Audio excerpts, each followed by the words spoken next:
তো এখন দেখাই আপনাকে কয় পিস মাংস পাইলাম স্বপ্ন দিয়া। 1 2 শেষ রান্না বান্না গোস। আর একটু পরে আর পুরার ডিম পটে গেছে। ঢাকনা ঠিক মতো আটকাইয়ান, যেহেতু আমি ব্যাচেলার থাই। আবার কবে রান্না আমি নিজেও জানি না। ঠিক মতো আটকাইছি, আটকাই নাই। এই 400-500 ঠার মাংস হোটেলে খাইতে গেলে আমার, তাহলে আমি 160 টাকা পাইতেছি। ভালো না, আবার লগে আলুও পাইছি। হ্যালো হ্যালো সবাই রে, কি অবস্থা সবার? আশা করি সবাই ভালো আছেন। আজকে হলো আমার অফিস ছুটির দিন। তো কালকে আমি যে এটা কি কয় স্বপ্ন দিয়া গরুর মাংস নিয়ে আইছি 160 টাকার। তো যেহেতু আজকে আমার অফিস বন্ধ, এই জন্য আজকে আমি সেই গরুর মাংসটা রান্না করবো। তো এগুলো হলো আমার বউ রাইখা গেছে হলো মশলাপাতি। চলেন এর আগে বিজানোর পরে তো আপনাদের দেখাইতেছি যে কত টুকরা মাংস টাংস দেয়। সেটা আগে সারুক রিসে ঢুকা ছিল, তো আগে এটার বিজাই রাখতে হবে কিছু সময়। আর যেহেতু আমি ব্যাচেলার আছি এখন, আপনাদের সাথে নিয়ে রান্না বান্না করবো। তো দেখতে থাকেন ভিডিওটা। গরুটা পিছাই রাখলাম, এই যে দেখেন 160 টাকার। দেখা যায় কিনা জানি না। এই যে ওই যে একটা পলি দেয় না, পাশে দিয়ে দিলাম। ওইরকম আসলে ছিল না, এই জন্য দিতে পারে নাই। তো জিনিসটা ভালো করছে, ব্যাচেলারদের জন্য একটা পারফেক্ট জিনিস। কারণ ব্যাচেলারদের আসলে অতগুলো টাকার মাংস কেনাও আসলে সম্ভব হয় না। এটা একটা ভালো উদ্যোগ। আর এতটুকু মাংস আমি যদি বাজারে কিনতে যাই, খাইতে যাই, মেলা টাকা, 500-600 টাকা চলে যাবে। বেঁচতে থাকুক। আর কি কি কাজ করি এগুলো আপনাদের দেখাই, ঘরের ওইদিকে দেখাম না, কারণ ব্যাচেলাররা কি করে এত জানেনি। জামা কাপড় ভিজাই দিয়ে দিছি, ধোয়া লাগবে। তো এই হচ্ছে কাহিনী। আর একটা ভিডিও আছে, ওইটা বানাইতেছি বৈশা বৈশা। আর কারেন্টটা গেছে। পুরো ভিডিওটা শেষ পর্যন্ত দেখে যাইয়েন, অনেক কথাবার্তা কমু। আশা করি ভিডিও ভালো লাগবে। পকেটে 10 টাকা ছিল, ওইটাই নিতে আইলাম। আমার বাসা থেকে বাইরের ভিউটা অনেক সুন্দর, কিন্তু গরমটা অনেক বেশি। বাসায় থাকলে গরম লাগে অনেক। তো ঘরটার কুড়ানো শেষ। তো আর 1 কেজি চাল নিয়ে এসি বাসায়। চাল ছিল না। আর সকালবেলা বেরিয়েছিলাম নাস্তা করতে, তো এটা হলো 29 কত টাকা জানি রাখছে, 65 টাকা মনে হয়। পেঁয়াজগুলো কাটতেছি। আমি আবার বটি দিয়ে কাজ করতে পারি না, চাকু ছাড়া কাম করতে পারি না। রান্না করতে পারি টুকটাক, তত ভালো যে হয় তা না। আর শরীর অনেক খারাপ ভাই, অফিস দিয়া কয়দিন লেট করে আইছি। মানে আসার পরে অফিস ছুটে হয়তো 5টার সময়, তারপর একটু রাইট মাইট মারি যেন কিছু টাকা হয় পকেটে। কারণ ধরেন আগে তো দিন আনতাম দিন খাইতাম, যে দিনের টাকা সাথে সাথে খরচ হয়ে যাইত। কোনো পুঁজিবারটা ছিল না বা নাই, এই কারণে রাইট দিলে কিছু টাকা হইলে ওটা দিয়ে নিজের তেল খরচ আর নিজের টুকটাক খরচ হয়ে গেলে আর লাগে কি। তো এই কারণে রাইড শেয়ার করে আইতে আইতে দেরি হয়ে যায়, আইসা গোসল করতে করতে। এই জন্য ঠান্ডা লাগছে অনেক। তো কাহিনী সেগুলো ধুইতে হবে। কাঁচামরিচ নাই, আমি একটু ঝাল আবার বেশি খাই, এই জন্য শুকনা মরিচ আছে, এটা নিমো 3-4টা মরিচ আছে। আর মরিচ তো দিমই। বউ রাখছে, তো কোন জায়গা কি অত ভালো জানি না, খুঁজতেছি কোন জায়গা আছে। এটা কি আবার, এটাই কি খাইছিলাম নাকি? তাই তেজপাতা কি আছে নাকি? তো পেঁয়াজ লইছি 2টা, শুকনো মরিচ লইছি হলো 4টা। এই যে তেজপাতা আছে, তারপরে এই যে কিছু মশলা আছে। মশলা নাই, পাই নাই, খুঁজে কোথায় যে আছে জানি না। এই পাইছি, এই দিয়ে হবে। আর জিরা আছে এই জায়গা, এটা পরে যখন তেল গরম করবো তখন দিমু। হলুদ আছে, মরিচ আছে, এগুলো আছে। কিন্তু মাংসটা তো এখনো গলে নাই। আমি আবার তো পেঁয়াজ টেস্ট কাইটটা রেডি করি। ভিডিওটা এখন পর্যন্ত যারা দেখতেছেন তাদের ধন্যবাদ। আর আমার চ্যানেলটা সাবস্ক্রাইব করার জন্য আপনাদের ধন্যবাদ। বলি না যে আপনি সাবস্ক্রাইব করেন, চাইলে মন চাইলে তখন করবেন, আমি জানি, ঠিক আছে, এটা বলার কিছু না। আমার ভিডিও যদি ভালো লাগে তখনই আপনারা করবেন, এটা আমি জানি। আমি ভাবছিলাম প্রথমে তেহেরির মতো রানবো, কিন্তু যখন সকালবেলা গেছি ওই সময় দোকানপাট তখন খোলেই নাই। তো এই জন্য একটা দোকানে লাস্টে পাইছিলাম, ওইটা মিনিকেট চালু পাই নাই। 29 পাইছিলাম তখন ওনার কাছে। তো লাস্ট ভরসা আবার 7 তলা দিয়ে নামবো, এই কারণে আর কিনে ফেলছি। যারা ব্যাচেলার, যারা আমার এখন ভিডিওটা দেখতেছেন, সবচাইতে কষ্টের কাজ হইছে এই থালা বাসন ধোয়া। আর হলো কি জানেন, এই সবজি কাটাকাটি। এই 2টা জিনিস ব্যাচেলারদের মানে সবচাইতে কষ্টকর বিষয়। কাটাকাটি করে দেবেন, রান্না বান্না করে দেবেন, কোনো সমস্যা নেই, হুগাইতে দিতে হবে। আর ভাত রান্না করবো হলো পরে, মাংসটাই আগে রান্না করবো। দেখেন আমি কেমনে পেঁয়াজ কাটি, পুরো ঘ্যাসাং ঘ্যাসাং করে কাটা হয়ে গেছে। 2টা পেঁয়াজই আছে আর কি, আমি দেখিও নাই পেঁয়াজ আছে কিনা।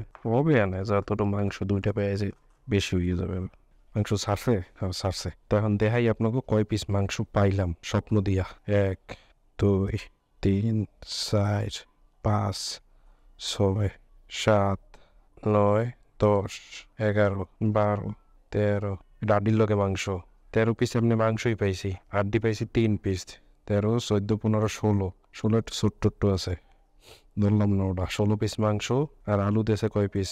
1 2 3 4 5 6 7 8 10 10 পিস দেশে আলু। এন্দার লেগে এটা আলাদা পাইলে ছিল। হ্যাঁ বউতে মানে ডাইকে ডুইকে ধুয়ে গেছে পরিষ্কার করে, তো করার নাই, এখন কড়াইতেই রানতে হবে। কড়াইটাকে ধুয়ে লই।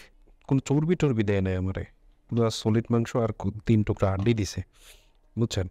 এটা আমি নিছি হলো ধানমন্ডি থেকে, যেহেতু আমি ধানমন্ডিতে কাজ করি গ্রেন্ডরে, ওইখান থেকে আমি নিছি। তো আমার ভালোই মাংস দিছে, খারাপ দেয় নাই। আলুগুলা আইসা ফ্রিজে রাখছিল একলগে, এটা নরম হয়ে গেছে খালি, আর কিছুই হয় নাই। তো চলেন রান্না শুরু করি। চুলাটা গরম করে লই। তো গরম হয়ে গেছে, প্রথমে দিমু তেজপাতা, তারপরে যে এলাইচ মেলাইচ এগুলো দিয়ে দিতে হবে। দারচিনিটা নাই, মানে লম্বা লম্বা যে কাঠের গাছের ছাল আছে ওইটা নাই, খুলছি পাই না। আর তোর এমনিতেই হয়ে যাবে না, একলা মানুষ খামু। তো দিয়ে দিলাম হলো ওইগুলো, আরে সব দিছি মিক্স করে। একটু জিরা দিমু, কড়াই ভালোই গরম হয়ে গেছে, পরিমাণ মতো একটু জিরা দিয়ে দিলাম। একটা গন্ধ বাইরাবে সুন্দর, ঠিক আছে। এরপরে তেল দিতে হবে আপনার। রান্নায় কি মানে ধরেন কড়াই যদি ডক ডক করে লড়ে তাইলে ভাল লাগে না রানতে। তো এটা ঠিক মতো একটু শেপে বহাইতে হবে, না বহাইলে ঝামেলা, নড়লে পর ভাল লাগে না। যাই হোক, এখন দিব তেল, এখন দিব মরিচ। আপনারা কি কি দেন অবশ্যই কমেন্টস করে যাইয়েন, ব্যাচেলার যারা রান্না বান্না দেখতে আছেন। তেলটা একটু গরম এলোক, এরপর দিব পেঁয়াজ। জানে পেঁয়াজটা মানে একটু লাল লাল হওয়া পর্যন্ত আর কি একটু ভাজতে হইবে। ভাজার সময় যে রসুন বাটা আছে, ঠিক আছে, পরিমাণ মতো দিয়ে দিয়েন। আদাটা একটু মোটামুটি দিয়েন, দিয়া পরে হলুদ মরিচ দেবেন পরে আর কি, আগে এগুলো দিয়া। আর মেইন আপনার দরকার কি জানেন, লবণ।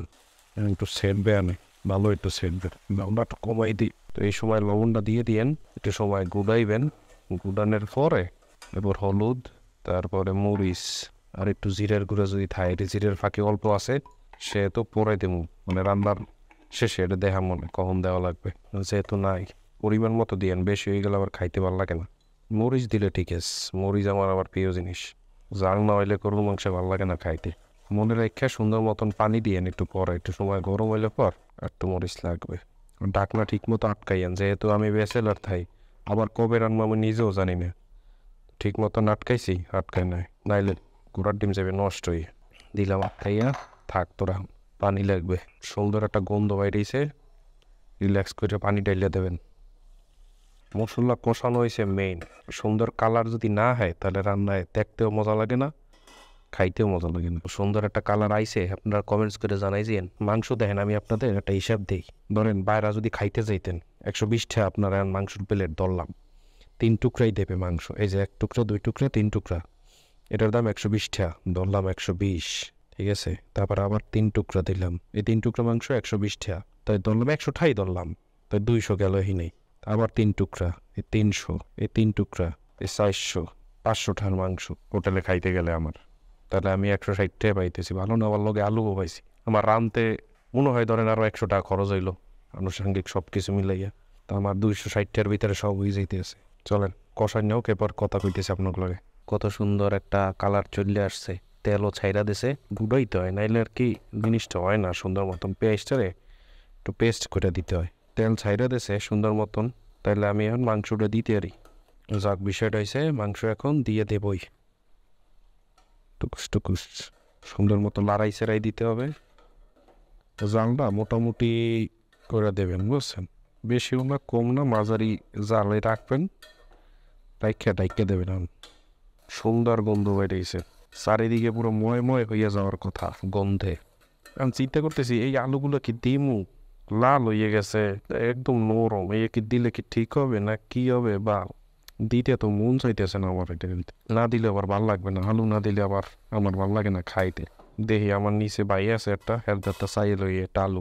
ভালো প্রতিবেশী থাকলে কি হয় দেখেন, আমি চাই আলু লই আইছি, চাইছি একটা দেশে 2টা, আর একটা লই আইছিল, কিন্তু দরকার নাই আর। আমার এগুলো নষ্ট হয়ে গেছে, এগুলো দিয়া আসলে ইউজ করলে খাইতে ভাল লাগবে না। হয়তো দিয়া মাংসটার স্বাদটারে নষ্ট করে লাভ আছে। একটা আলু আমার এক্সট্রা রয়ে গেল, এটা আবার পরের বার যখন কাল পরশু আবার লইয়া মনে মাংস, তখন আবার এটা ইস্তেমাল করতে হয়। আবি কি লিয়া যাও, আলু আর মাংস কষানো শেষ মোটামুটি। গরম পানি দেওয়া উচিত, কিন্তু আমার দ্বারা এখন গরম পানি নাই, আমি তো গরিব, গরম পানি পাবো কোথায়? আমার আর একটা চুলাও নাই, তাই বেশ এক চুলা আসিল, সেটা নষ্ট হয়ে গেছে। তাহলে এখন পানি দিয়ে দিতে হবে, ঠান্ডা পানি দিতে হবে অল্প অল্প করে। সিস্টেম হয়েছে একটু জালটা জোরে জ্বালাই দিয়া অল্প অল্প পানি দিতে হবে, যেন না বুঝতে পারে যে ঠান্ডা পানিটা, মনেই করে নেয় যেন এটা গরম পানি। তারপর একটু দিব, এরম করে করে পানিটারে দিয়ে দিতে হবে। পানি দেওয়া শেষ, এবার চালটা মোটামুটি একটু দিয়া তারপর রাইখা দেব। গেলে পরে নামাই এলাম জিরা দিয়া। তো মাংস রান্না শেষ প্রায় কাছাকাছি। তো এখন কি করতে হবে, যে জিরার গুঁড়ো আছে না, এটা দিয়ে দিতে হবে। অল্প একটু আছে, এগুলো পুরোটাই দিয়ে দিতে হবে। শেষ রান্না বান্না গোস। আর একটু পরে আর পুরো ডিম পটে গেছে। আর ভাত রানতে হবে। কেমন হয়েছে জানাই দিন কমেন্টসে। জলটা বন্ধ থাক, টাইকা থাই।